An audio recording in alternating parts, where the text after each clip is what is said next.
There's a necklace sitting in a box somewhere in America right now.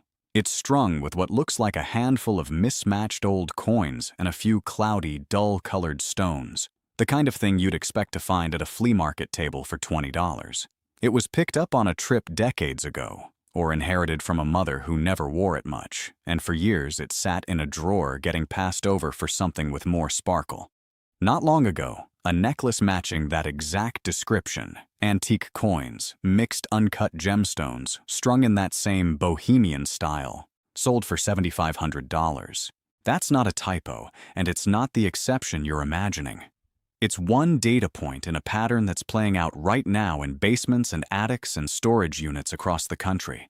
Because the generation that bought this jewelry bought it on vacations, at department store counters, from mail-order catalogs and home shopping specials, is now in its 70s, 80s, and 90s. Their kids are cleaning out the houses, and most of them have no idea what they're looking at because gemstone jewelry is the single easiest category to misjudge. It doesn't sparkle like a diamond, it doesn't shine like gold, and a stone that looks dull and cheap under a drawer light can be worth more than the rest of the jewelry box combined. This video is a list, 10 types of gemstone necklaces that flooded baby boomer households between the 1950s and the 1980s. Some of them are worth exactly what you'd think, nothing. Some of them are worth more than people's actual paychecks. By the end, you'll know which is which, and you'll know how to tell them apart, because the difference almost never comes down to how the necklace looks. It comes down to one specific thing most people never bother to check. Here's why this matters right now, more than it would have 10 years ago. The baby boomer generation, roughly 1946 to 1964, is the largest generational wealth transfer in American history, and a huge percentage of that transfer isn't houses or stocks. It's stuff. Drawers of stuff. And gemstone jewelry sits in a strange blind spot. It's not fine jewelry with a diamond certificate, so people assume it's costume junk.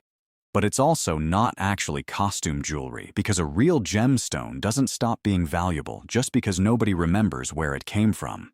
The result is that estate sales and donation bins are flooded with necklaces that get sold in bulk lots for a few dollars, or broken apart because someone assumed the stones were glass. So we're counting down. 10 kinds of necklaces, starting with the ones that are mostly sentimental, ending with the one that can genuinely run into the thousands. Number 10 is the dyed quartz and agate necklace. If you picture a chunky strand of purple, pink, or blue beads that a grandmother wore with a blouse in the 1970s, there's a good chance you're picturing dyed quartz or agate. Real stone, but artificially colored to look more vivid than the mineral naturally is. These were sold constantly through department stores and catalogs because natural quartz and agate are abundant and cheap to source, which meant jewelry makers could dye large batches in bright, fashionable colors without much cost. The honest reality check here, and we'll come back to this idea throughout the video, most dyed quartz and agate necklaces sell today for $5 to $25 because the material itself was never rare, only the color was artificial. But the brand name or designer-marked versions, pieces from a known mid-century maker rather than an unmarked mall necklace, can sell noticeably higher, simply because the design and construction are what collectors are actually paying for, not the stone. Number 9 is the Freshwater pearl strand. Practically every boomer household has one of these somewhere, a single or double strand of small, slightly irregular pearls, often gifted for an anniversary or a graduation. Cultured freshwater pearls became widely affordable starting in the 1960s as farming techniques scaled up, which is exactly why they ended up in so many jewelry boxes instead of staying a luxury item. Most of these strands sell today in a fairly narrow range, $20 to $80, because the pearls are real but common, and clasps are frequently plain base metal rather than gold. Where this category jumps is in strands with a solid gold clasp, especially one that's hallmarked, or strands that are unusually large and well-matched in size and luster. A well-matched gold-clasped strand can sell for several $100s purely because matching pearl size and shape by hand is more labor-intensive than most people realize. Number 8 is the turquoise necklace. This is one of the trickiest categories on this list because turquoise jewelry split hard into two completely different markets during the boomer era. On one end, tourist trade pieces, often labeled turquoise, but actually reconstituted stone, dyed howlite, or plastic, were sold by the millions at roadside stops and gift shops across the Southwest. On the other end, genuine Native American-made turquoise, particularly Navajo and Zuni pieces set in sterling silver, was being sold through the same tourist channels at the same time, often for not much more money. The reconstituted and imitation pieces sell today for almost nothing, $5 to $15 if that. But a genuine sterling silver squash blossom necklace with natural turquoise, especially one that can be tied to a known southwestern silversmith or pueblo, routinely sells for $400 to over $1,000, and rarer stones, high-grade Bisbee or Lander blue turquoise specifically, push individual pieces even higher. The visual difference between the worthless version and the $1,000 version is often nearly impossible to see without turning the piece over and checking the silver stamp. Number 7 is the amber necklace. Amber beads, that warm, honey-colored, almost glowing material, were popular gifts brought back from European trips, particularly to the Baltic region throughout the 60s, 70s, and 80s. The catch is that amber-colored plastic and resin were manufactured constantly during the same decades specifically to mimic the real thing. And to the naked eye, especially after decades in a drawer, the two can look nearly identical. Plastic and resin imitation amber sells for next to nothing today, generally under $20. Genuine Baltic amber, however, has only gotten more sought after as natural sources have become harder to access, and a necklace of well-matched natural amber beads, particularly larger beads with visible natural inclusions rather than uniform clarity, can sell for $200 to $600. There's actually a simple physical test collectors use involving warm water and static that can tell the two apart in under a minute, which tells you how much value is riding on a distinction most owners never think to check. Number 6 is the Jade necklace. Jade brought back from travel or gifted for an anniversary was extremely common in boomer households, and it's also one of the most commonly mislabeled stones in existence.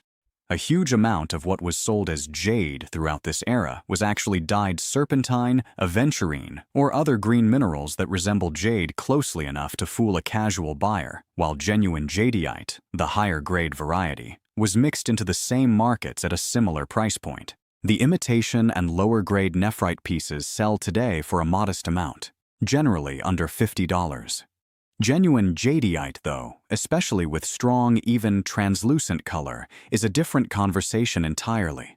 A well-matched jadeite bead necklace can sell for several $100s, and exceptional, deeply saturated imperial jadeite necklaces have sold at auction for 5 figures and beyond. Most people who own real jadeite have no idea, because the stone was inherited alongside a dozen other jade-looking necklaces that are worth almost nothing. We're halfway through this list, and it's worth pausing for the rehook, because there's a pattern forming that's bigger than any single stone. Notice that in every case so far, the color and the shine were never the real answer. Dyed quartz, cultured pearls, turquoise, amber, jade. In every single one, the actual value came down to a narrower detail. Whether the material was genuine or imitation, whether the silver was hallmarked, whether the clasp was gold or base metal, whether the color was natural or dyed. If you walked away from this video only remembering which stones sound expensive, you'd be checking the wrong thing. The real skill is checking the material itself with the appearance as just the starting clue. That distinction matters even more for the next 4 necklaces because the numbers start climbing, and so does the gap between the common version and the rare version. Number 5 is the Garnet necklace. Deep red, faceted garnet jewelry, often called Bohemian garnet, after the region in what's now the Czech Republic, where much of it was originally mined and cut, was a common heirloom piece passed down through boomer families, frequently inherited from an even earlier generation before being worn casually for decades. The stones are small, densely clustered, and set in a way that was popular through the Victorian era and revived repeatedly through the 20th century. Modern reproduction garnet jewelry, made with lower quality stones and thinner gold plating, sells today in a fairly ordinary range of $50 to $150. But genuine antique Bohemian garnet necklaces with the original dense stone clustering technique and solid gold or gilded silver settings have sold in the $400 to $800 range, and complete matching sets, necklace, earrings, and brooch together, push well past $1,000 simply because complete antique sets are far less common than single pieces. Number 4 is the coral necklace. Red and pink coral necklaces were genuinely fashionable gifts through the mid-century decades, worn as a warm accent color that photographed beautifully against skin tone. What most people don't realize is that natural, untreated red coral has become significantly harder to source since the era these necklaces were originally made, due to conservation restrictions on harvesting that didn't exist when boomers were buying this jewelry new. Dyed or reconstituted coral, which was also common even then, sells for very little today, often under $30. But a strand of natural, deep oxblood red coral, particularly with well-matched bead sizes and no visible dye bleed at the drill holes, has become considerably more valuable simply because the supply has shrunk while demand hasn't. These necklaces routinely sell for $300 to $700 now, and rare, deeply saturated strands have gone for over $1,000, a case where the necklace didn't get more valuable because it got rarer to make, but because it became nearly impossible to replace. Number 3 is the opal necklace. Opal jewelry has a reputation problem that's actually worked in favor of collectors today. For much of the 20th century, opals were considered an unlucky stone by some superstitious buyers, which meant a lot of genuinely fine opal jewelry sat undervalued and overlooked in jewelry boxes for decades, dismissed rather than treasured. Common lower-grade opal, pale, with little of the stone's signature color flash, still sells modestly, generally under $200. But a necklace set with genuine black opal or a strong, multicolored fire opal, especially in a solid gold setting rather than plated metal, can sell for well over $1,000, and rare high-grade black opal pieces have sold for several thousand. The superstition that made these necklaces get shoved to the back of the drawer is exactly why so many of them are still sitting there, unappraised right now. And that brings us to number 1, the multi-gemstone Bohemian pendant necklace. This is, by a meaningful margin, the category that can produce the most dramatic gap on this entire list between what a necklace looks like and what it's actually worth. These necklaces are built around a central pendant, often incorporating an antique coin or a cluster of mixed uncut and semi-precious stones, strung on a substantial chain in a loose, layered, almost travel souvenir style that became popular from the 1960s onward and never fully went out of fashion.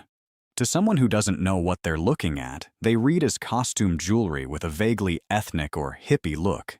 Charming, maybe, but not the kind of thing you'd expect to be worth real money. That's the entire point of how dramatic this gets.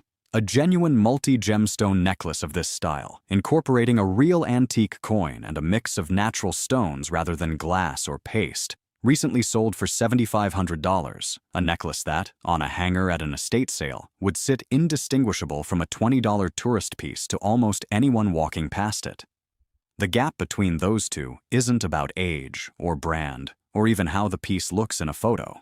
It's entirely about whether the stones and the coin are what they appear to be, which is something you genuinely cannot determine just by looking. So here's the honest takeaway, and it's the same one we set up at the very start of this video. Most gemstone necklaces, even from these exact 10 categories, are not going to be worth thousands of dollars. The realistic range for the vast majority of what's sitting in attics and donation boxes right now is somewhere between a few dollars and a few hundred. That's not a disappointing ending. That's the accurate one. And accuracy is the entire reason this list is worth anything at all. What it does mean is this. Before any of this jewelry gets thrown away, sold in a $5 bulk lot, or donated without a second look, it's worth 30 seconds to actually check. Look for a hallmark on the clasp. Check whether the stones have natural, irregular inclusions instead of uniform, glassy clarity. And if it's turquoise, or amber, or coral, or a strand of mixed old stones you can't quite name, don't assume. Get it looked at first. Because somewhere out there, in a box that almost got donated, there's a necklace that looks exactly like flea market jewelry waiting to surprise somebody.